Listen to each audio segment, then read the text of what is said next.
everyone, or very possibly no one.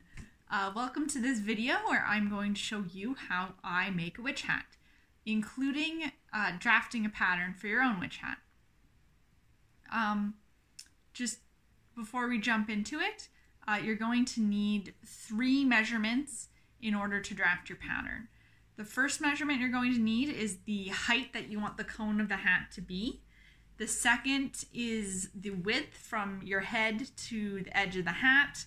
And the third most important measurement is the circumference of your head. And with the circumference of your head, you're also going to need to do just a little bit of math. So take the measurement for the hat where you want it to sit on your head. For me here, you can see that it's 24 inches. Because I've got a very big head and a lot of hair.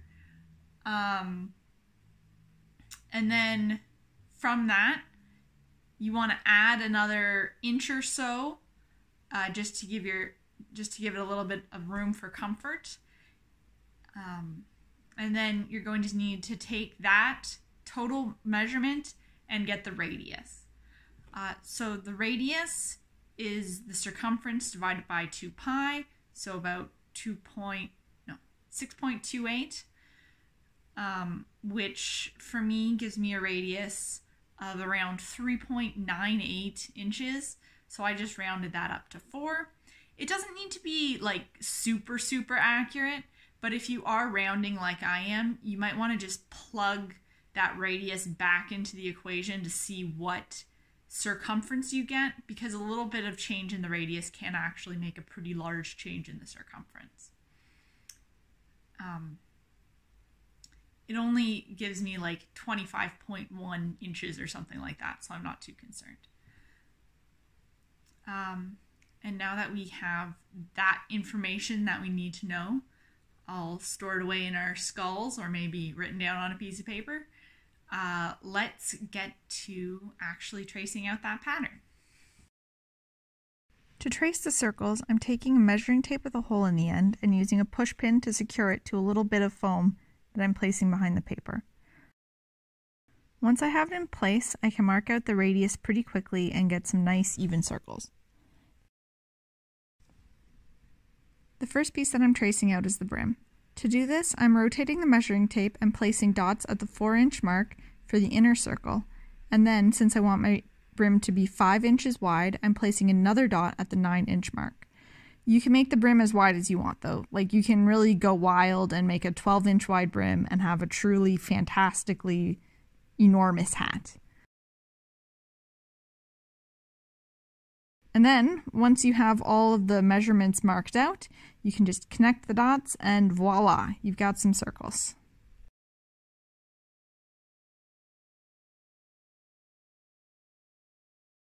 For the cone of the hat, I'm starting off by doing the same thing.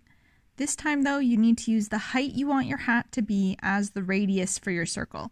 In this case, I want the hat to be 1 foot tall, so I'm turning the measuring tape and marking off at 12 inches.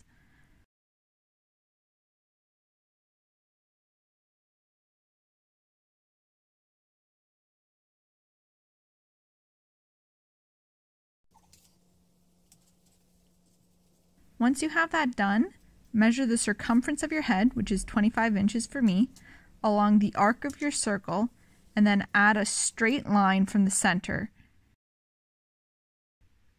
Now you should have what looks like a really big slice of pie. Now that I have my pattern, it's time to cut out all of the pieces. The first thing I cut out was the interfacing layer. I was out of heavyweight interfacing, so I'm trying something a little bit different this time, and I'll be fusing this stiff canvas fabric to the brim of my hat instead. To do this, I cut one piece of the brim pattern out of canvas without adding any seam allowance. And I excluded the seam allowance from this piece because since I'm fusing it to the other fabric, it allows me to cut down on a little bit of the bulk in the seams.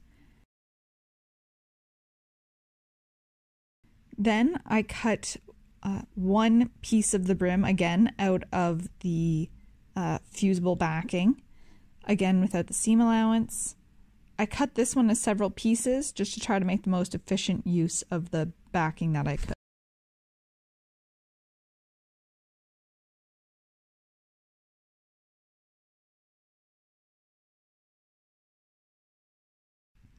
Next, I cut out the outer layers of the brim. This time, I did add seam allowance as I went, just by eyeballing it outside of the line that I traced from the pattern. Unfortunately, my fabric wasn't wide enough to do the whole brim in one piece, so I ended up having to do 4 half circles instead of 2 full ones. I tried to sort of match the pattern along the seam lines that this created, but I wasn't too fussy about it. Really, I just wanted to make sure that the stripes lined up correctly.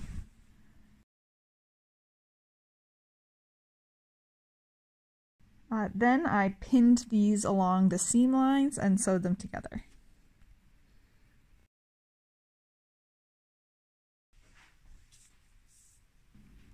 Next, I cut out the cone of the hat. So I cut one piece out of the outer fabric, and then I unrolled my felt and... Oh!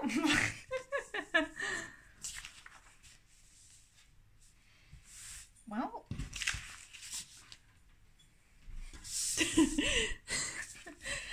Well, I was going to cut out the top part of the hat out of felt, but it looks like I already did that the last time I made a witch hat, but I didn't actually use it. So I guess that saves me some time in the step. Alright, here's the game plan for the construction of the hat. First, I'm going to take this canvas layer and I'm going to sew the wire along the very edge right here to help give the hat a little bit more structure.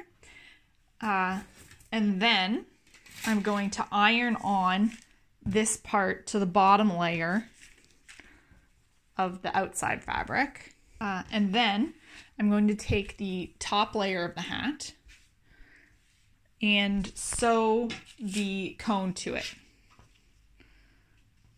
Well, first I'm going to sew the cone together and then I'm going to sew it to the top layer of the hat. And then I will sew the layers of the hat together. And then it'll pretty much look like a hat. And then I'll take this inside lining layer of felt and I'll sew this together along this seam and I'll add a wire to the wrong side of it. And then I'll just insert that through the middle of the hat and hand stitch it down along the inside. So we'll see how it all goes, and I'll check back in with you during the sewing process.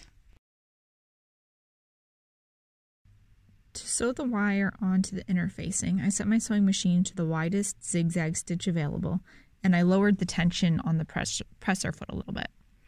Then I very slowly and carefully stitched along the length of the wire around the entire brim. Really do not go fast here because if you hit the wire, especially if you're going fast, you can break the needle and it'll go flying off somewhere into your room.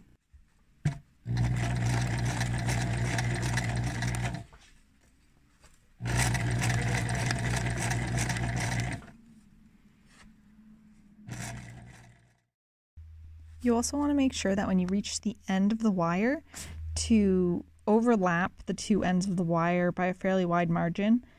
This will make sure that when you're wearing the hat, the two wires don't sort of come apart and you don't end up with a break in the wire, which can leave a big kink in your brim.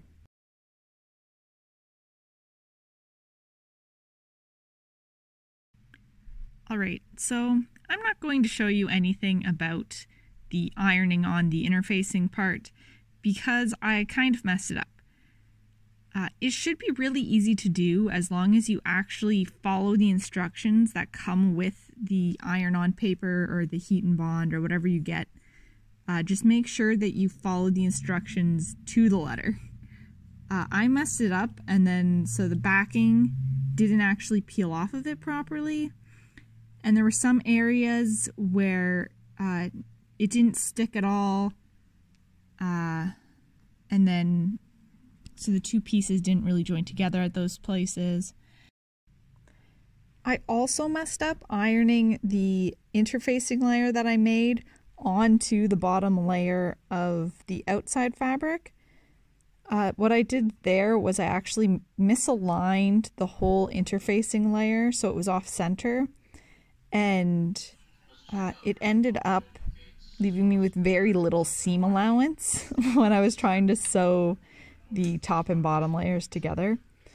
So the moral of the story is you shouldn't sew while you're very tired, and you should just go to bed, and your life will be easier the next day when you come back to it.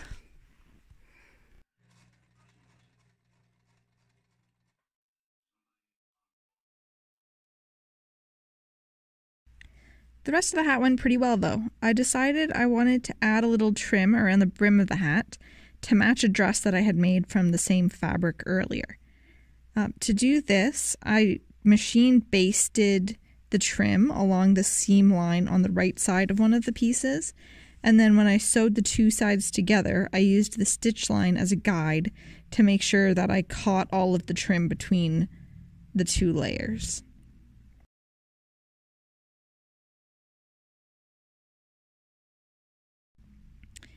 When I did sew the two layers of the brim together though, I ended up needing a zipper foot for certain parts of it because I had so little extra room next to the wire where it was too close to the edge because I misaligned the interfacing.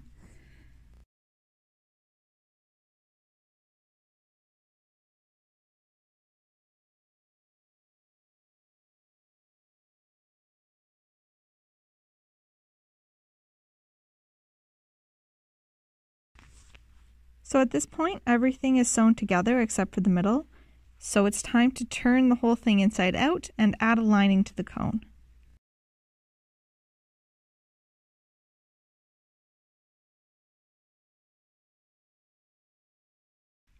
To sew the lining into the hat, all I did was insert the felt into the cone, making sure that the wire was on the inside between the two layers of fabric, and then I just folded over the edge of the green fabric and whip stitched it down along the edge with the brown. I might put a little bit of fray check in there just to make sure that the fabric doesn't end up fraying too badly, but it should be okay. Okay, and now we're done the hat. Welcome to the only wall of my apartment that isn't backlit. So as you can see, the hat, as it is, stands out pretty straight. This is the first one that I've got that hasn't been even a little bit floppy. I think that's because of the bigger wire that I used this time. However, if you want a floppier look, you can pose the hat however you like with the wire, and it'll stay exactly where you put it.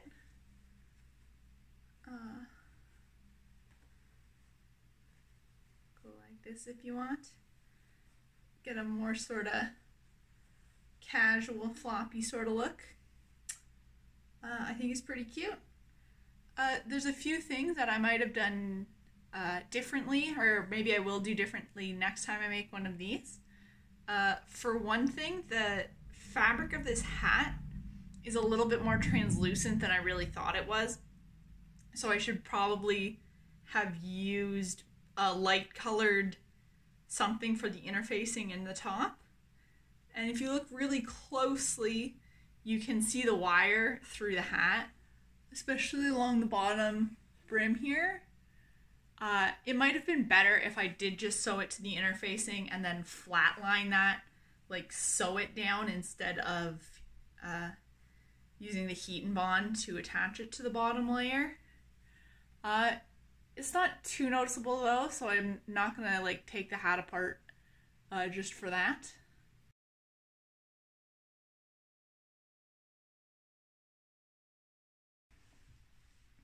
I don't quite remember where I left off, but I think I've covered everything that I need to cover.